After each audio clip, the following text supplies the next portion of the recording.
Բարև ձեզ, Ստեփան Գրիգորյան YouTube-յան ալիքի մասնակիցներ, ողջունում եմ ձեզ բոլորիդ, այսօր սեպտեմբերի 25-ն է, մենք շարունակում ենք մեր աշխատանքը,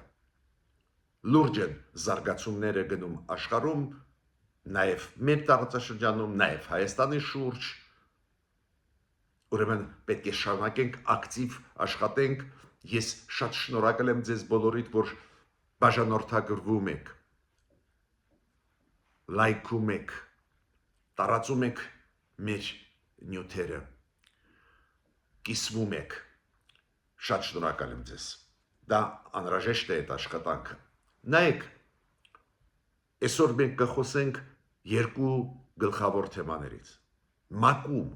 ՄԱԿ-ի գլխավոր ասամբլեայում, վեհաժողովում գնում են քննարկումներ, ելույթներ տարբեր պետությունների ղեկավարների, նաև այդ թվում Դոնալդ Տրամպը ունեցավ լրջագույն ելույթ։ Պետք է հետևեք։ Մի շարք ղեկավարների, տարբեր պետությունների, մենք լսեցինք ելույթներ, որտեղ օրինակ նշում են հայ-ադրբեջանական կարգավորման ընթացքի մասին, այնտեղ շատ ուշագրավ ասված բաներ կան վերաբերվող մեզ։ Նիկոլ Փաշինյանը մեկնում է Մոսկվա, ես ինչքան հասկանում եմ Մոսկվայից կմեկնի ՄԱԿ, բայց ստեղ էլ լուրջ պրոցեսներ են, ուրեմն մի փունջ հարցեր կապված այս հարցերի հետ մենք այսօր ձեզ հետ կքննարկենք ու այսօր անպայման ես կանրադառնամ երկու ողբերգական դեպքերի։ Առաջինը դա Վոլոդիա Գրիգորյանի սպանությունն է,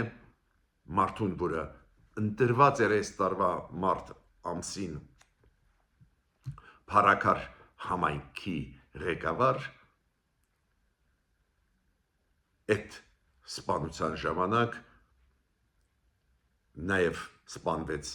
իր ընկերը Կարեն Աբրամյանը, անպայման կան անդրադառնամ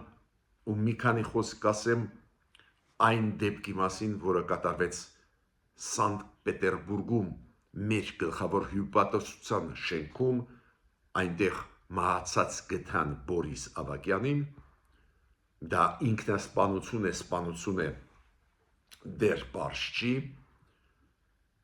բայց այնտեղ էլ ինչ-որ ուշագրավ պրոցեսներ են գնացել, ինչով է կարևոր ուսումնասիրել այս դեպքը Բորիս Ավագյանի հետ կապված, ինքը Լեռնային Ղարաբաղի նախագահի գլխավոր խորհրդականն էր, ինչքան հասկացա, ուժային հարցերի հետ կապված, ուժային նախարարությունների կամ ծառայությունների հետ կապված։ Այս ձևի դեպքեր պետք է անպայման ուսումնասիրվեն, հասարակության կենտրոնում լինեն, դա ինչ պրոցեսներ են, դա ինչի հետ է կապված։ Միգուցե փորձ է արվում սկսել ապակայունացնել Հայաստանը։ Քաղաքական ստեղ կոնտեքստ միգուցե կա։ Բայց առաջինը ինչ ուզում եմ ասել, եւ Վոլոդիա Գրիգորյանի, եւ Կարեն Աբրամյանի, եւ Բորիս Ավագյանի հարազատներին ուզում եմ ցավակցության խոսքեր ուղղել։ Բոլորը Հայաստանի Հանրապետության քաղաքացիներին, երեքն էլ ու դա կորուստներ է մեր երկրի համար։ Հիմա սկսեցինք այսօրվա մեր աշխատանքը։ Առաջինը ինչ ուզում եմ ասել, Դոնալդ Տրամպը Նյու Յորքում հանդիպեց պարոն Զելենսկու հետ, Դոնալդ Տրամպը շատ ուշագրավ հայտարարություններ արեց իր ելույթում ՄԱԿ-ի գլխավոր ասամբլեայի վեհաժողովի ամբիոնից ուշագրավ հայտարարություններ անեց շատ կարևոր կապված Ուկրաինայի հետ, որ Ուկրաինան կարող է ամբողջությամբ վերականգնել իր տարածքները, իր տարածքային ամբողջականությունը, մինչդեռ մինչ այդ ինքը նույնիսկ ասում էր, որ Ուկրաինան պետք է համաձայնվի կորուստներ ունենալ տարածքային, հիմա փոխվեց իր հրետորաբանությունը, Պուտինից դժգոհությունը հասցրեց Տրամպին նրան, որ Տրամպը հիմա ավելի հստակ ու իմ կարծիքով ավելի ճիշտ դիրքորոշում ունի Ուկրաինայի հարցով։ Պետք է ասեմ, որ մեր հարցերի հետ կապված առնչություն ելույթներ կային։ Պարզ է Դոնալդ Տրամպը իր ելույթում ասեց, որ ինքը մի քանի կոնֆլիկտներ կարողացավ լուծել նաև այդ թվում Հայաստան-Ադրբեջան կարգավորման process-ում իր լուման մեծ է, ինքը այլ նաև կոնֆլիկտների մասին խոսեց, ես հիմա այլ կոնֆլիկտներից չեմ խոսալու, Դոնալդ Տրամպը իր ելույթում ՄԱԿ-ի ամբիոնից նշեց, որ ունի լումա նաև հայ-ադրբեջանական կարգավորման process-ում, ու ստեղ է, որ կարևորագույն ես ուզում եմ ձեզ տալ ինֆորմացիա, ուրեմն գլխավոր քարտուղարը ՄԱԿ-ի, պարոն Գուտերիշը նաև իր ելույթում ՄԱԿ-ի ամբիոնից նշեց դրական զարգացումները հայ-ադրբեջանական այդ process-ում, բայց ինչ նաև ինքը նշեց, որ դա արդյունք է Միացյալ Նահանգների միջնորդության։ Մինչ այդ այդպես երկրորդ պլանում էր մնում Միացյալ Նահանգների դերը։ Հիմա ինքը ասեց, հենց միջնորդությունը Միացյալ Նահանգների օգնեց կարգավորման process-ը արագացնել ու դրական դինամիկան տեսնել։ Ես խոսում եմ գլխավոր ՄԱԿ-ի գլխավոր քարտուղարի մասին, պարոն Գուտերիշի։ Իրենց ելույթներով եւ պարոն Տոկաևը Ղազախստանի նախագահան եւ Էրդողանը Թուրքիայի նախագահան նշեցին պրոգրես հայ-ադրբեջանական հարաբերություններում կարգավորման շատ լավ դինամիկան, իրանք էլ նշեցին եւ Տոկաևը եւ Էրդողանը ու երկուսն էլ նշեցին մեծ դերը Միացյալ Նահանգների միջնորդի կարևորագույն դերը։ Շատ հետաքրքիր էր Էրդողանը, որը միշտ ասում էր, դե մենք ենք այս process-ում կարևորագույն դեր խաղում, ասեց, որ շնորհավորում է Տրամպին, որ ինքը աջակցեց Հայաստանին ու Ադրբեջանին լուրջ առաջ խաղացում ունենալ խաղաղության process-ում։ Ես պետք է ասեմ, որ ՄԱԿ-ում նաև կայացել են այլ հանդիպումներ, օրինակ Հայաստանի արտգործնախարարը պարոն Միրզոյանը հանդիպել է Ֆրանսիայի արտգործնախարարի հետ, օրինակ մեր արտգործնախարարը պարոն Միրզոյանը հանդիպել է Կարմիր խաչի միջազգային Կարմիր խաչի կազմակերպության ղեկավարի հետ ՄԱԿ-ում ու քննարկել է մեր գերիների հարցը գտնվող Ադրբեջանում, ինչ եմ ուզում ասել, այդ մեծ process է ու այդ մեծ process-ից ես ձեզ ներկայացրեցի մի քանի կարևորագույն քայլեր արված տարբեր պետությունների կողմից վերաբերող նաև այդ թվում Հայաստանի։ Շատ կարևոր process գնաց ՄԱԿ-ում Իրանի եւ Եվրո երյակի միջև, դուք գիտեք այդ բանակցությունները արտգործնախարարի Իրանի 3 եվրոպական երկրների արտգործնախարարների հետ միջուկային ծրագրերի Իրանի միջուկային ծրագրերի հետ կապված այդ 3 եվրոպական պետությունները դա Մեծ Բրիտանիան է, Ֆրանսիան, Գերմանիան, նաև Եվրոմիության արտգործնախարարը Կայա Կալասը մասնակցում է։ Մեզ համար այդ process-ը անչափ կարևոր է։ Եթե ի վերջո ընդհանուր լեզու գտնեն Իրանը Եվրոպայի հետ, մեզ էլ ավելի հեշտ կլինի աշխատել միջնորդական դերում նաև լինել Իրանի եւ Եվրոմիության միջև։ Իմիջիայլոց Իրանի նախագահ պարոն Պեզիշկյանը ելույթ ունենալով ՄԱԿ-ի գլխավոր ասամբլեա ամբիոնից հատուկ նշեց, որ Իրանը չունի նպատակ ստեղծել միջուկային զենք, բայց Իրանը ուզում է օգտագործել միջուկային էներգետիկան իր տնտեսությունը զարգացնելու համար։ Նիկոլ Փաշինյանը մեկնում է այսօր Ռուսաստան, գիտեք Ռուսաստանում միջուկային ծրագրերի հետ կապված, միջուկը ստանալու հետ կապված Ռուսաստանում դա եղավ սովետական միության ժամանակ 80 տարի առաջ այդ 80-ամյակին նվիրված միջոցառմանը միջուկային արդյունաբերության հետ կապված Ռուսաստանի ռեալ սովետական միությունից է դա գալիս ու Նիկոլ Փաշինյանը այդ միջոցառմանը մասնակցում է Պուտինը իրան հրավիրեց ու ինչքան հասկացա Պուտին Նիկոլ Փաշինյան հանդիպում կլինի միշտ ասել եմ այսօր էլ կրկնում եմ սրտովս չի գնալը Նիկոլ Փաշինյանի Ռուսաստան ցանկացած դեպքում բայց տեղ ինչ որ միջոցառում է կապված ատոմային էներգետիկայի հետ մեզ մոտ կա ատոմային կայան, որը կառուցվել է սովետական միության ժամանակ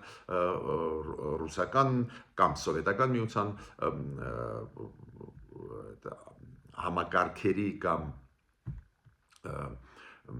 ստանդարտների համաձայն ուրեմն ստեղ ինչ որ համագործակցություն շարունակվում է միգուցե դա է պատճառը որ Նիկոլ Փաշինյանը գնաց բայց շատ կարևոր էր որ կառավարությունում միջև մեկնելը Մոսկվա նիստի ժամանակ Նիկոլ Փաշինյանը շոշափեց հարց որ Հայաստանի կառավարությունը մոտ ժամանակներս պետք է վերջնական որոշում ընդունի կառուցելու Հայաստանում նոր ատոմակայան Ես հույսով եմ, որ այդ նոր ատոմակայանը չի լինի ռուսական, դու գիտեք ամերիկացիների հետ գնում են շատ լուրջ քննարկումներ դրա հետ կապված։ Հիմա անցնում եմ նաև ուզում եմ մի քանի խոսք ասել ու ավարտել թեման կապված ՄԱԿ-ի գլխավոր ասամբլեայի հետ, նաև պետք է ասեմ, որ Խիկմետ Գաջիևը այն մարդը, որը շատ կարևոր դեր է խաղում արտաքին հարաբերությունների հարցերում Իլհամ Ալիևի թիմում ինքը այդ Նյու Յորքի ասամբլեայի ժամանակ գիտեք շատ ընդունված է ոչ միայն ՄԱԿ-ի գլխավոր վեաժողովի ամբիոնից ելույթներ ունենալ լիդերների նաև այդ ժամանակահատվածում ընդունված է ՄԱԿ-ում անցկացնել խոշոր միջոցառումներ, կոնֆերանսներ ու Ադրբեջանը այս անգամ անցկացրեց կոնֆերանս կապված Կասպիան ավազանի համագործակցության հետ, Կենտրոնական Ասիա, Հարավային Կովկաս ու այդ կոնֆերանսում այդ Խիկմետ Գաջիևը ելույթ ունեցավ ու ասաց, որ Ադրբեջանը իրականացնում է ծրագիր երկաթգիծ Բաքվից դեպի Զանգելանի շրջան Ադրբեջանի երկաթգիծը հիմա կառուցվում է ու մեկ տարուց հետո իրանք ավարտում են այդ աշխատանքը ու ինքը ասեց մենք գիտենք որ Հայաստանը սկսեց իր հատվածը երկաթգծի վերականգնել այդ 42 կիլոմետրանոցը խոսքը գնում է Մեղրի երկաթգծի մասին Ես ճիշտ ասած չգիտեմ, մերոնք սկսեցին այդ աշխատանքները թե ոչ, հիշում եք, ես անընդհատ ասում էի Թրամփի ծրագիրը պետք է ինչքան կարելի է շուտ սկսել կյանքի գոչել, բայց Խիկմետ Գաջիևը ասաց, որ Հայաստանը սկսեց աշխատանքները, մնաց միայն մեր կառավարությունից ստանալ այդ ինֆորմացիան, այդպես է դա թե չէ, եթե այդպես է, միայն ես կարող եմ ուրախանալ։ Ես պետք է ձեզ ասեմ, որ Խիկմետ Գաջիևը օգտագործեց ոչ թե տերմին այդպես կոչված Զանգեզուրի միջանցք, այլ օգտագործեց հենց Տրամփի ուղու ճանապարհ։ Կոպիտ ասած ադրբեջանցիք կոտրվեցին։ Իրանք չեն համարձակվում Տրամփի ուղու դեմ խոսել ու անընդհատ կրկնել Զանգեզուրի միջանցք, ինչը միշտ անում էր նախագահ Էրդողանը Թուրքիայի, նաև ոչ միայն նախագահ Ալիևը Ադրբեջանի ու այդ ՄԱԿ-ի վեհաժողովի ելույթի ժամանակ Էրդողանն էլ չօգտագործեց այդ անվանումը։ Ուրեմն ադրբեջանցիք ի պաշտոնե անցան օգտագործել Տրամփի ուղու, TRIP կարճ մենք ասում ենք այդ անվանումը այն ճանապարհի, որը պետք է բացվի Ադրբեջանի, Հայաստանի, Թուրքիայի միջև, այդ շատ ուշագրավ է։ Պետդեպարտամենտը հայտարարությամբ հանդես եկավ նույն կոնֆերանսում, որտեղ որ Հիկմետ Հաջիևը խոսեց, այնտեղ պետդեպարտամենտից բարձր պաշտոնյան էր, ինքը ասեց, այդ մեծ տարածաշրջանը Կասպյան ռեգիոնը լայն իմաստով մի կողմից կենտրոնական ասիական տարածաշրջան, մյուս կողմից հարավային Կովկասի, դա Միացյալ Նահանգների արտաքին քաղաքականության երկարաժամկետ ծրագրի մեջ է մտնում։ Այս տարածաշրջանում ճանապարհների բացումը, համագործակցությունը մտնում է Միացյալ Նահանգների ստրատեգիայի մեջ, անչափ կարևոր հայտարարություն էր։ Իլհամ Ալիևը ինքը օգտագործեց Թրամփի ուղու տերմինը, Թրամփի ուղու կառուցման տերմինը Իլհամ Ալիևն էլ օգտագործեց, դա նաև հաջողությունն է Հայաստանի քաղաքականության։ Մարկո Ռուբիո գտնվելով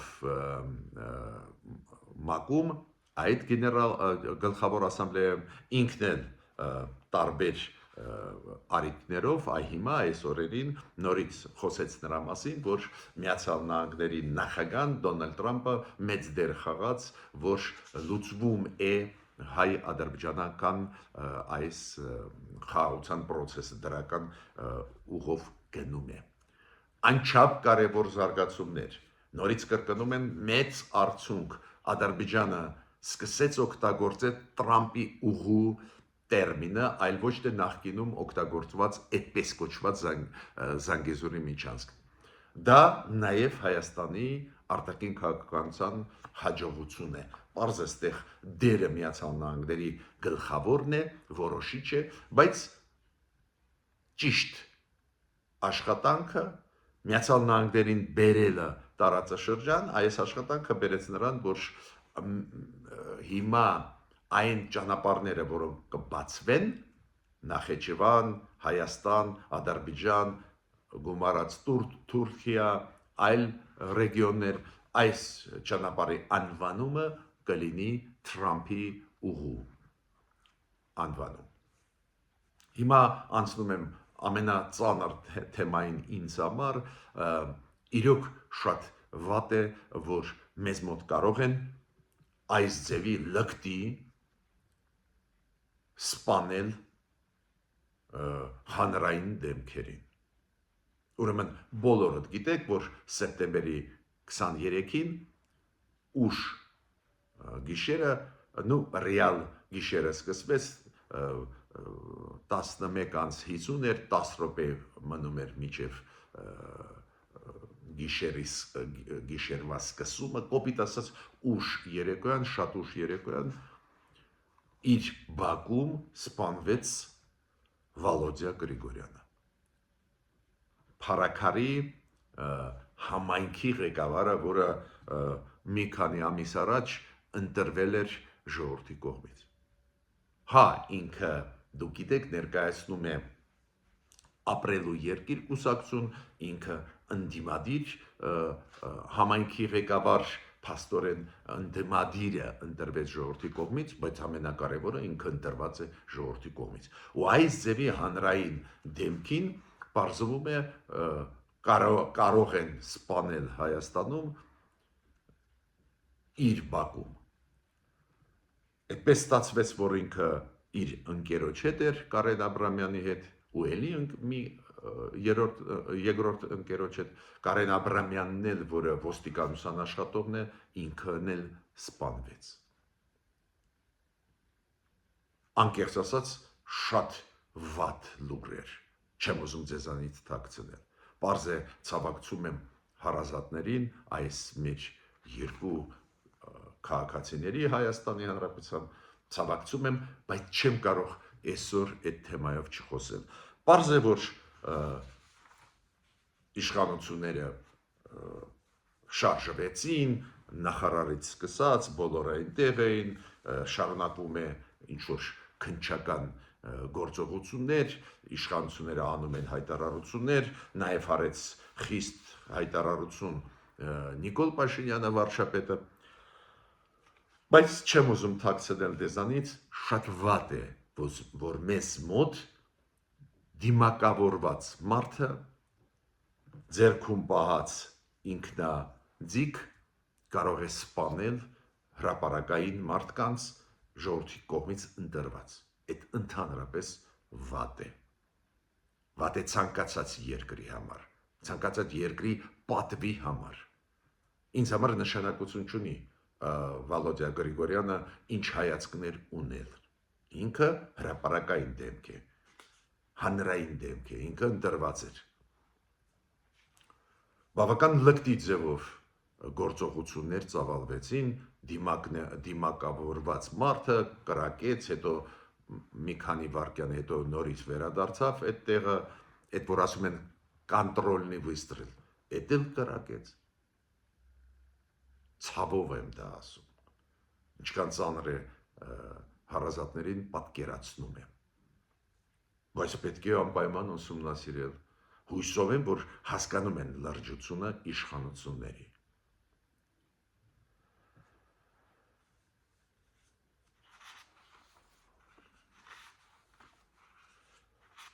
Այո, իշխանությունները հասկանում են լրջությունը, դա է պատճառը այդ սպանությունների, այդ երկու մարդկանց սպանությունների արձագանքեց վարչապետ Նիկոլ Փաշինյանը, պահանջեց, որ քննությունը առակ ընթանա, կասկածյալները հայտնվեն, բռնեն, բայց պատվիրված սպանությունը ակնհայտ է դա։ Անդիմադիր դաշտը պարզ է քննադատեց իշխանություններին, դե ինչ պետք է անեն, պետք է քննադատեն, գցեն պատասխանատվությունը իշխանության վրա, բոլոր անդիմադիրները, նաև այդ թվում հանրապետական կուսակցությունը, նաև այդ թվում այլ կուսակցություններ, խմբավորումներ անդիմադիր դաշտից, իրոք անդուր վիճակ է, ես ճիշտը ձեզ ասեմ, իմ կարծիքը ձեզ ասեմ, հույսով եմ, որ իշխանությունները արագ կլինեն, արագ կբացահայտեն այդ սպանությունը։ Հիմա մի քանի խոսքով ուզում եմ կիսվել զուտ քաղաքական տեսանկյունից այս ծանր դեպքի հետ կապված, ծանրագույն դեպքի հետ կապված։ Ես միշտ այս ձևի դեպքերում միշտ մտածում եմ, ում դա պետք չէր նախ, այ 100%-ով, որ մենք այսօրվա զարգացումները իմանալով Հայաստանում, ներսում, ում դա պետք չի։ Իմ կարծիքով ակնհայտ է դա պետք չի հենց իշխանությանը, այս ձևի դեպքեր։ Նշանակություն չունի, որ հիմա պատասխանատվությունը գցում են իշխանության վրա, կասկածներ կլինեն, իրար մեղադրանքներ կլինեն, ինձ հետաքրքիր չի։ Ինձ շատ կարևոր է հասկանալ, այս ինչ էր։ Ինչի համար էր դա։ Կենցաղի մակարդակի բան էր, կասկածում եմ։ Այո, միշտ էլ կարող եք ասել, այդ գործունեությունը բավական ծանր է, համայնքապետ լինելը ծանր է, կարող են վեճել լինել, կարող է վրեժեն մարդիկ լուծում, այդպես այդ ճանապարհով էլ կենցաղի հետ կապված այդ սպանությունը կապելու, այդ ճանապարհով էլ կարելի է գնալ։ Բայց ես անկեղծ ասած, հաշվի առնելով լուրջ process-ը, որը գնում է հայ-ադրբեջանական process-ը, հաշվի առնելով այլ որ ակնհայտ կան ուժեր դրսում եւ ներսում, ովքեր շահագրգռված չեն այդ process-ի մեջ, ես այս տեսանկյունից նայում եմ ու խորհուրդ եմ տալիս իշխանության այդ տեսանկյունից էլ ուսումնասիրելու այդ հարցը։ Պարզ է կոնկրետ գործողություններ պետք է ոստիկանությունը կատարի, ներքին գործերը ունեն անելիք, քննչական մարմինները, կոնկրետ բռնեն սպանողին, սպանություն կատարողին կոնկրետ պետք է բռնեն, բայց ես քաղաքական տեսանկյունից նայում եմ այդ process-ի։ Ոնց են նայելու մեր երկրին, եթե մենք խոսում ենք ժողովրդավարության մասին, զարգացման մասին, խաղաղության մասին ու ասենք այս դեպի լկտի սպանություններ կարող են լինել։ Ոնց են նայելու։ Պարզա այդ իմիջի խփումը։ Պարզա դա ձեռնտու չի այդ սպանությունը հենց իշխանությունների։ Ուրեմն իշխանությունները պետք է շատ արագ բացահայտեն այդ սպանությունը, անպայման պետք է արագաշարժ հիմա լինեն պետական ինստիտուտները։ ու նորից կրկնում եմ, քաղաքական տեսանկյունից այդ process-ին պետք է նայվի։ Ես պնդում եմ, որ ինչքան մոտենանք ընտրությունների, այդքան սադրանքները կավելանան, այդքան հավանականությունը, որ կուզենան ապակայունացնել Հայաստանը, կմեծանա։ Ու դա առաջի հերթին կանեն արտաքին խաղացողները, առաջի հերթին։ Ներսում հույսով եմ, որ կառավարությունը կկարողանա կանխարգելիչ քայլեր անել, որ դա չլինի։ Իդեպ այդ հասկացավ Նիկոլ Փաշինյանը իր ելույթում, ինքը ասեց, որ ես պահանջում եմ պատասխան, ինչու կանխարգելիչ քայլեր չարվեցին։ Քանի որ այդ ռեգիոնում կամ այդ համայնքում բավական լարված է վիճակը, փառաքարում կային այլ դեպքեր բավական բարդ, ինչի հետ է կապված, որ չարվեցին քայլեր, որոնք կարող են կանխարգելել դա, եւ թեման կապված Բորիս Ավագյանի հետ։ Գիտեք, երբ որ Ռուսաստանում գործ հարուցեցին Բորիս Ավագյանի վրա կապված հարկերի հետ, որ ինքը ունի պարտքեր, հարկ չի մուծում, ես ենթադրում եմ, որ Բորիս Ավագյանը ուներ բիզնես Ռուսաստանում, դուք գիտեք, այդ մարդը 2020 թվի այդ կողմերում դուրս եկավ Ռուսաստանի քաղաքացիությունից, վերցրեց հայկական քաղաքացիություն, գնաց Ղարաբաղ ու Բորիս Ավագյանը այն մարդն էր, որը գլխավոր խորհրդականն էր նախագահի Ղարաբաղի այս ծանր ժամանակահատվածում։ Բայց ինչքան հասկացա ինքը բիզնես ուներ Ռուսաստանում, Ռուսաստանի պատկան մարմինները ունեին իր նկատմամբ պահանջներ, նաև այդ թվում գործ հարուցվեց, նաև այդ թվում դատական process-ներ էին գնում ու վաղուց այդ պատմությունը այսօրվա չի։ Բայց ինձ այդ օրինակը Բորիս Ավագյանի ինչի մտահոգեց, ես ուզում եմ, որ այդ հարցին այլ տեսանկյունից էլ նայենք։ Այդ ինչ է նշանակում, որ իրան մեռած գտան մեր հյուպատոսական շենքում։ Հայաստանի Հանրապետությունը ունի հյուպատոսություն գլխավոր Սանկտ Պետերբուրգում, այնտեղ իրան սպանված գտան։ Դուք գիտեք, որ մեր դատախազությունն էլ ուղարկեց նամակ Ռուսաստանի պատկան մարմինների, պահանջում էր, որ իրան արտահանձնեն,